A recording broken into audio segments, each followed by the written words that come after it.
গুরুত্বপূর্ণ একটি বিষয় জুলাই গণহত্যায় গণমাধ্যমের ভূমিকা জবাবদিহিতা সংস্কার প্রস্তাব। অবশ্যই আমরা শেখ হাসিনার ফ্যাসিবাদী রেজিমে গণমাধ্যমের যে কি ভূমিকা বেশি জানি, কিন্তু এটা নিয়ে আমাদের যেটা মূল সমস্যা তৈরি হয়েছিল যে এই যে শেখ হাসিনা একটা ফ্যাসিবাদী হয়ে যে আপনি দেখেন একের পরে আপনারা সব অনেকে আমরা শুধুমাত্র জুলাই আর অগাস্টের কথা কেন আমরা শুরু করব অনেক পুরনো সময় থেকে। আমরা শুরু করব 28শে অক্টোবর 2006 থেকে। আপনার মনে আছে 28শে অক্টোবর 6-7 জনকে পিটিয়ে মারা হয়েছে। গণমাধ্যমের ভূমিকা কি ছিল? গণমাধ্যম ঠিকই জানতো যে কিভাবে ভায়োলেন্স ইনসাইট করা হয়েছে। যোগী বইটাকে আনতে বলেছিল যে আমি রাস্তা দখলের যে রাজনীতি, এটা এই যে আপনি তখনকার যে রিপোর্টগুলো দেখেন ওই পরের দিন 29শে অক্টোবর 2006 এর রিপোর্টগুলো দেখেন, এটা নিয়ে কি সিরিয়াসলি আমরা কোনো রিপোর্ট করেছি? কার রোল ছিল এই ভায়োলেন্সের? গণমাধ্যমের ভূমিকা সত্যিকার অর্থে গত 16 বছরে আমি বলবো যে কিছু কিছু লোকে অনেক হিরোইক রোল প্লে করেছেন। অনেক সাংবাদিক নির্যাতিত হয়েছেন, তারা রিফাই করেছেন এই ফ্যাসিবাদী রিজিমকে। তাদের হিরোইজমের কোনো তুলনা হয়নি। তারা তাদের ফ্যামিলিকে বিপদে ফেলেছেন, তারা তার কমিউনিটিকে বিপদে ফেলেছেন, কিন্তু তারা সত্য বলতে কিছু পাবেন নাই। আমি সেই সমস্ত সাংবাদিকদেরকে স্যালুট জানাই। সবাইকে বলি যে আজকে যে জুলাই আগস্টে যে বিশাল একটা গণঅভ্যুত্থান হলো, বাংলাদেশের ইতিহাসে একটা আনপ্রেসিডেন্টেড গণঅভ্যুত্থান হলো, এই সাংবাদিকদের, এই যে অকুতোভয় সাংবাদিকদেরকে আমি ফার্স্টে স্যালুট জানাই, আমি শুরু করছি। কিন্তু আমাদের এই যে 16 বছরে যে ভয়াবহ একটা ফ্যাসিবাদী রেজিম হলো, এইটা ফ্যাসিবাদী ব্যবস্থা কায়েম করতে হলে সম্মতি উৎপাদন করতে হবে। এই সম্মতি উৎপাদনের কাজ করেছেন বাংলাদেশের বিশাল সংখ্যক সাংবাদিক বৃন্দ। এটা নিয়ে আমাদের সত্যিকার অর্থে আমরা বলছি যে ফ্যাসিবাদী সাংবাদিক ফ্যাসিবাদী, আমাদের নিয়ে এটা নিয়ে আমাদের সিরিয়াস কাজ করতে হবে। আমরা বললেই কিন্তু ব্যাপারটা দাঁড়ায় না। আমাদের সবাই, আমি সবাইকে বলবো যারা সাংবাদিক আছেন গত 16 বছরে তার কি রোল ছিল সেটা নিয়ে গবেষণা করা। কাউকে আমরা সুইপিং বিভাগ না করি, কিন্তু আমরা প্রত্যেকটা এপিসি ঘুরে আসি, দেখি কিভাবে কার কি রোল ছিল, কে কিভাবে জার্নালিজমটা করেছেন।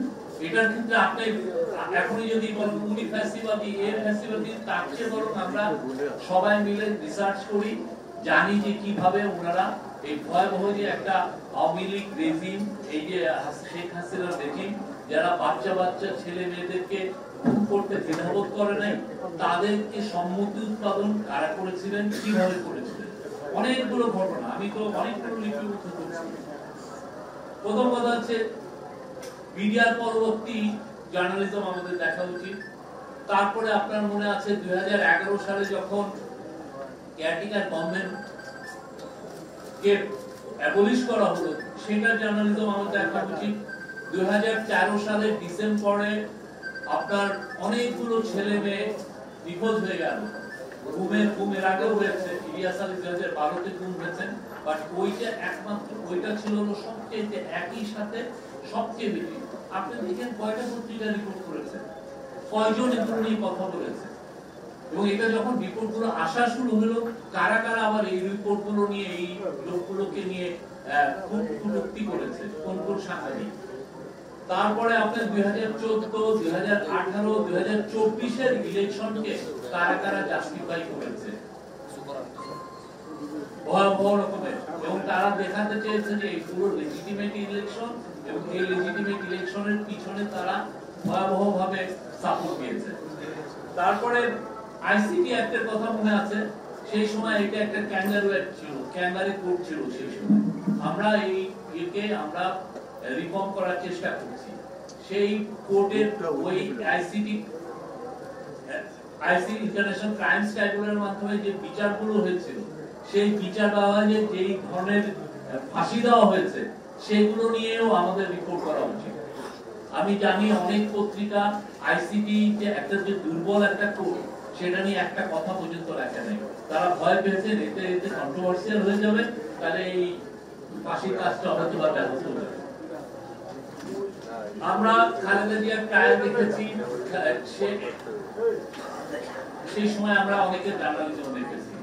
আমরা জানুয়ারি মার্চে 2015 সালে যে অগ্নি সন্ত্রাসের কথা বলা হলো, এটা কারা করলো, কিভাবে করলো, ওই সময় আপনার জার্নালিজমটা আবার আমাদের জানা উচিত আসলে ঘটনাগুলো কি হয়েছে, কারা ইনভলভ ছিল।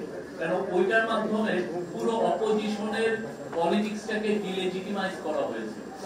পুরো অপোজিশনের ওরা জঙ্গি, ওরা অগ্নি সন্ত্রাস করে, ওদের কোনো পলিটিক্স করার কোনো রাইট নাই, এই যে একটা ন্যারেটিভ, ওইটা কিন্তু মূলত 2014-15 সালের এই ন্যারেটিভটা, তার আগে না। কিন্তু ওই সময় এইটা আমাদের রিভিজিট করা উচিত। আমাদের যে অনেকে গুম হয়েছে, যারা যারা গুম হয়েছেন, যে সমস্ত, আমি মায়ের কাছে বলবো যে সেই সময় তারা যে যারা গুমের জন্য যাদের কাজ করেছেন তাদেরকে নিয়ে কূটনীতিকারা করেছেন, গুমের ভিক্টিমদেরকে নিয়ে, তাদেরকে নিয়ে কোন কোন সাংবাদিক কি কি সম্মতি উৎপাদন করেছেন এই গুমের, সেগুলো আমাদের জানা উচিত। আমাদের জানা উচিত এক্সট্রা জুডিশিয়াল কিলিং, গুম, সেগুলো নিয়ে কি ধরনের জার্নালিজম হয়েছে। আমাদের জানা উচিত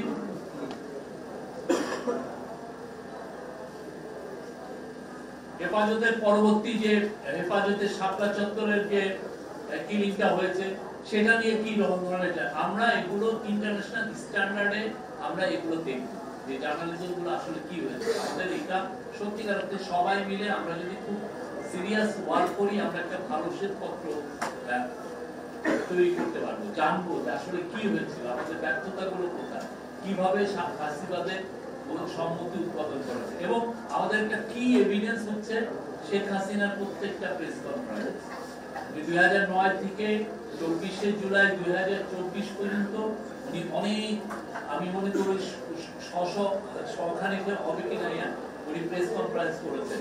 প্রত্যেকটা কিন্তু বিবরণ আছে, কে কি করেছেন, এগুলো দেওয়া আছে। তো আমাদের, আমি সবাইকে ইনভাইট করব এগুলো নিয়ে আমরা সিরিয়াস কাজ করি।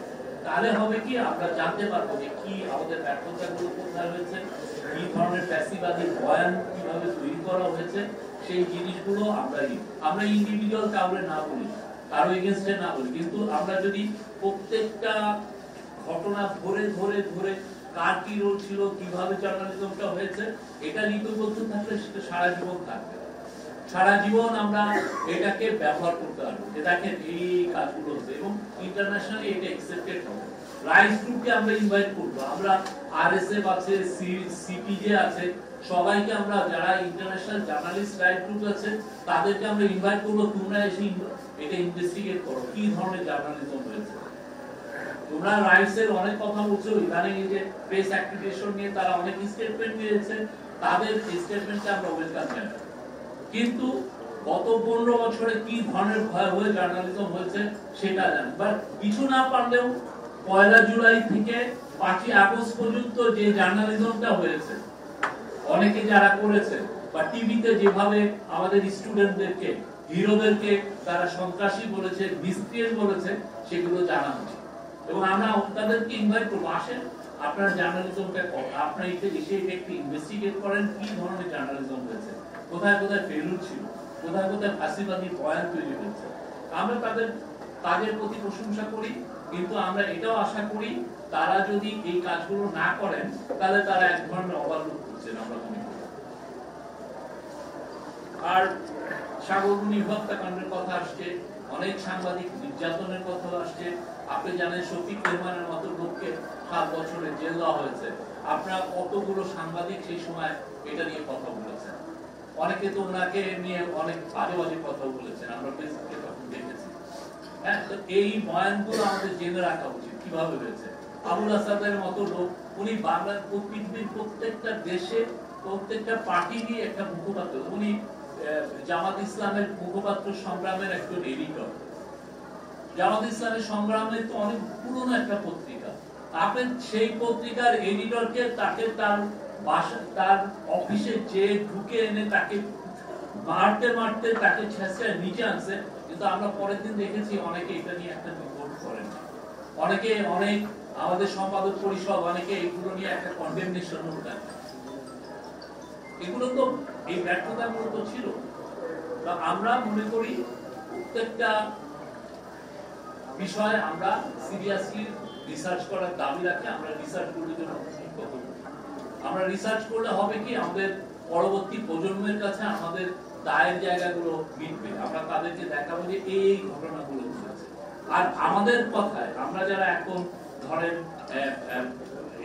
অনেক কথা বলছি, আমাদের যে কথায় আমরা যেন আমাদের অ্যাটিটিউডের ফ্যাসিবাদী না অ্যাটিটিউড আনি, আমরা যেন আরেকজনের ভয়েসটা কেড়ে নেই। ওরা যেভাবে 15-16 বছর আমাদের ভয়েসটা কেড়ে নেওয়ার চেষ্টা করেছে, কাউকে শিবির ট্যাগ দিয়ে, কাউকে বিএনপি ট্যাগ দিয়ে, কাউকে জাতা ট্যাগ দিয়ে, আমরা যেন সেই ধরনের কোন আবার এনভায়রনমেন্ট ক্রিয়েট না করি, যার জন্য বাংলাদেশে ওদের ভয়েসটা মানে যারা ক্রিটিসাইজ করে তাদের ভয়েসটা যেন আমরা না কেড়ে নিই। একটা সোসাইটি ফাংশন করে তার বহু ভয়েসের দ্বারা। আমরা প্রত্যেকটা ভয়েসকে ওয়েলকাম করি, প্রত্যেকটা ভয়েস বাংলাদেশে জারি থাকুক, এবং আমরা যেন প্রত্যেকটা ঘটনা, গত 15 বছরে অনেক ব্যর্থতা, আমাদের অনেক ধরনের ফ্যাসিবাদী বয়ান তৈরি হয়েছে, প্রত্যেকটা ঘটনা যেন আমরা ফিরে ফিরে যাই, দেখি, ইনভেস্টিগেট করি, তাহলে আমাদের রিয়াল কাজটা হবে। এবং আমি সবাইকে, আমাদের যারা সাংবাদিকতা নিয়ে কাজ করছেন, যারা ইউনিভার্সিটিতে এইটা নিয়ে রিসার্চ করছেন, যারা বাংলাদেশের সাংবাদিকতার গ্রুপ আছে, তাদেরকে আমরা বলবো যে প্লিজ আপনারা গত 15-16 বছরে শেখ হাসিনা রেজিমে কি ধরনের জার্নালিজম হয়েছে আপনারা ইনভেস্টিগেট করেন। আমরা এমন করতে পারি, আমরা ওরাল হিস্ট্রি প্রজেক্ট করতে পারি, যাতে সবাই এসে বলে গেলেন তাদেরকে ভয়েসটা কিভাবে কেড়ে নেওয়া হয়েছে, তাদেরকে কিভাবে জার্নালিজম করতে দেওয়া হয়নি। তো এই জায়গাগুলো আমাদের খুব স্পষ্ট ভাবে কাজগুলো করা উচিত এবং এই দলিলগুলো রাখা উচিত। আমাদের পুরনো অনেক ইনসিডেন্ট হারিয়ে যায়, আমরা দলিলগুলো রাখি না। আমরা এখন কথাগুলো বলছি, পরের দিনে 20-30 10-15 মাস পরে হয়তো এই কথাগুলো আমরা বলবো না। ফ্যাসিবাদী রেজিমের অনেক কিছু আমরা ভুলে যাবো, কিন্তু এইটা যেন আমরা না ভুলি। প্রত্যেকটা ইনসিডেন্ট আমরা যেন লিপিবদ্ধ করি, তাহলে হবে কি বারবার আপনি রেফারেন্স দিতে পারবেন। আমার জেনারেশন, আমার ছেলে এসে বলতে পারবে এই ঘটনাগুলো ঘটছে। এটা আমাদের ইতিহাসের কাছে আমাদের দায়, এই দায়টার জন্য আমরা মিটাই। Thank you very much.